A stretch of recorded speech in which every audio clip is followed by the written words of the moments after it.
Hey Andrew, how are you? In case you don't recognize me, this is Yo Papa here, and maybe I should explain. During your last visit with Mickey, she really heightened my awareness about the hazards of global warming. So I've been making an effort to reduce my carbon footprint, and it's really working. It's colder than a bitch around here, but it's okay because if I freeze to death in my sleep, at least you and Mickey can take pride in my role in preventing mass species extinctions, even if my species didn't make the cut. I thought I'd send you this greeting because it occurred to me that the time is waxing nigh for you to celebrate another anniversary of the year of your birth.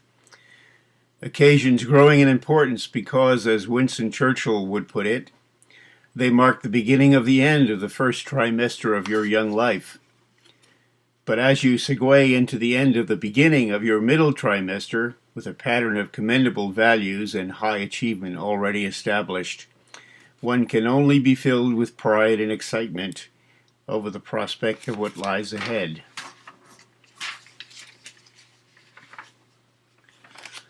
It's times like these that give me cause to reflect on the child you were, to marvel over the little cues and clues that might have given an inkling of the man you would become. It was a joy and great fun being your dad. You were such a good kid, always up for any adventure I might have in mind. A loving and affectionate child, your feelings were never far beneath the surface. Hence you were always an easy hug or an easy cry. Simply stated, you were just a good person. Fair, considerate, sincere, always a comfort to be around. I hadn't thought about it much, but I can't recall ever having to physically discipline you during all of your growing up years. I don't know if your record is still intact given the crowds you've been running around with nowadays, but you left the sheltering arms of your childhood as a totally unspanked child.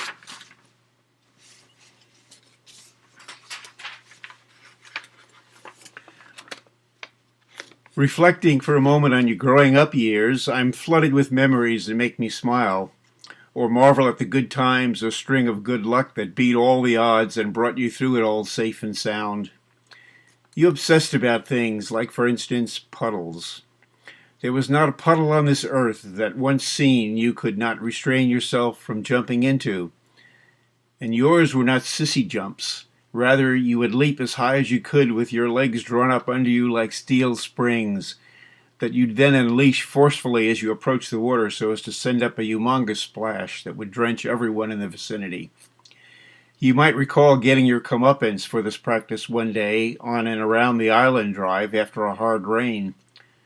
A beautiful puddle beckoned from the middle of the road as we pulled up at Hamoa Beach. You jumped out of the van and ran for it as soon as the doors were opened. Little did you know, however, that the puddle was a huge washout 2 to 3 feet deep of opaque, muddy water from a nearby stream that had flooded in the hard rains earlier in the day. You hit the water executing your usual piston stroke and then disappeared beneath the surface, coming up a moment later sputtering and coughing and covered from head to toe with the thick gooey layer of Maui's notorious red mud, more pernicious than the strongest textile dyes.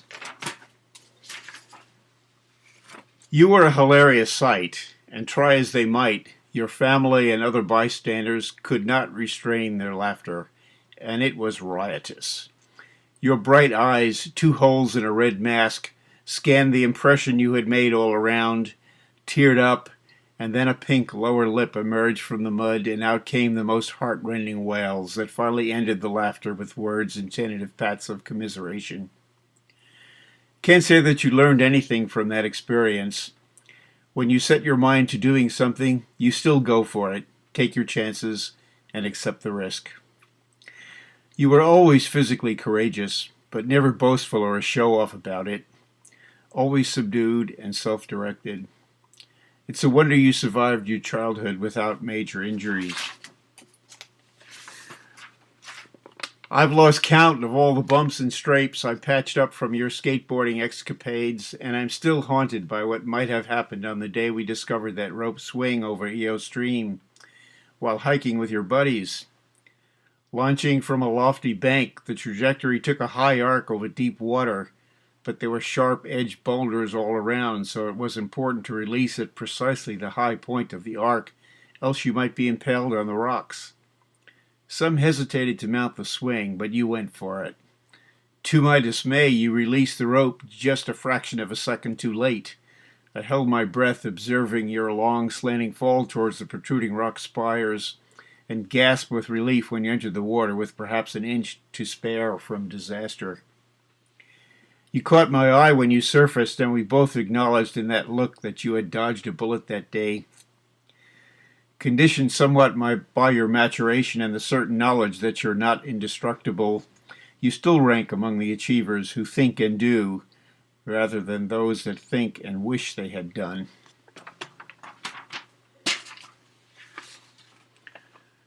I've always admired your persistence and focus when you set your mind to doing something, like mastering a new technique or skill. Your transition from skis to snowboard comes immediately to mind. You, your brother, and I were pretty proficient after several seasons of skiing together, but during your middle school years you decided that you wanted to be a snowboarder instead. So while Tom and I had a great time skiing at a high intermediate level, you struggled and fell and tried again and wiped out and simply could not keep up. So you went out on your own, and we never saw you all day until you came along at the appointed rendezvous time and place, snow-encrusted, totally exhausted, but undaunted. It only took 2 seasons for you to get your snowboard feet, but once you crossed that barrier, neither Tom nor I could keep up with you after that. I'm glad to see that tenacity of focus is still with you, that when you set your sights on gaining a new skill that you determine you need, you stick with it and get it done.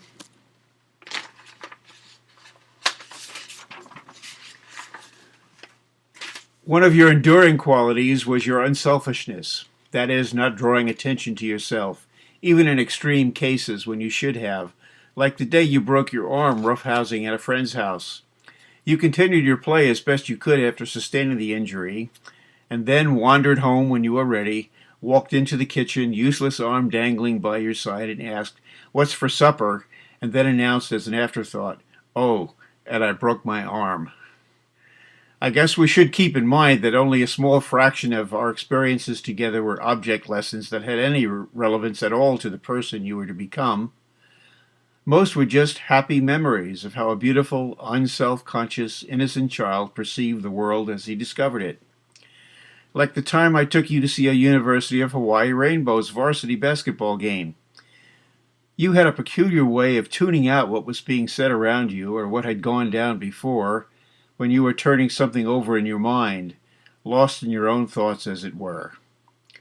At the start of the game, you were quiet, observant in deep thought, while a raucous cheer was going up from the student section. "Rainbows! Rainbows! Rainbows!" Then you blinked and became an animated observer once again, listened for a while, and then leaned over and asked, "Dad, what's a bow's rain?" I still smile when I think about crossing into Canada on our way to the Abbotsford Air Show. You were 5, and the totality of your world at that time consisted of growing up on Maui. So you were quite intimidated by the thought of entering another country, with your misgivings reinforced by an overly officious Canadian border guard asking questions, filling out forms, riffling through our baggage, and so forth. You quietly observed those events playing out with a mixture of anxiety and growing resentment as he emptied a suitcase of your toys in his abortive search for lethal weapons. You then reached for my hand, pulled me down to your level, and whispered in my ear, "Dad, do they speak Maui here?" I laughed, assured you that they did, and you were okay with being in Canada after that. Well, enough already. Suffice to say, Andrew, that the realization of your being out and about doing your thing brings me great happiness in an increasingly unhappy world. So do savor the good karma of this celebration in the company of your friends, and please add my thanks to yours already expressed to the extraordinary person who contrived this surprise for you. Interestingly, you and Mickey would have no way of knowing that Prospect Park was my playground growing up. It's the place where I sledded and ice skated in winter and fished during summers for cats, crappies, and bluegills from pre-dawn hours to midday in a favorite cove off of Big Lake. It's also the site of a world-class botanical garden where I would wander the year round, especially in the warmth of the glass houses in winter, and of course the Great Brooklyn Museum where I would attend the free Sunday concerts in Statuary Hall from the time I was 8 years old, knew the contents of every gallery by heart by the time I was 10, and had my high school prize-winning scratch-built row gallery on display in the Hall of Egyptology for many years. So that's it, and thank you, Mickey, for all the memories. Bye.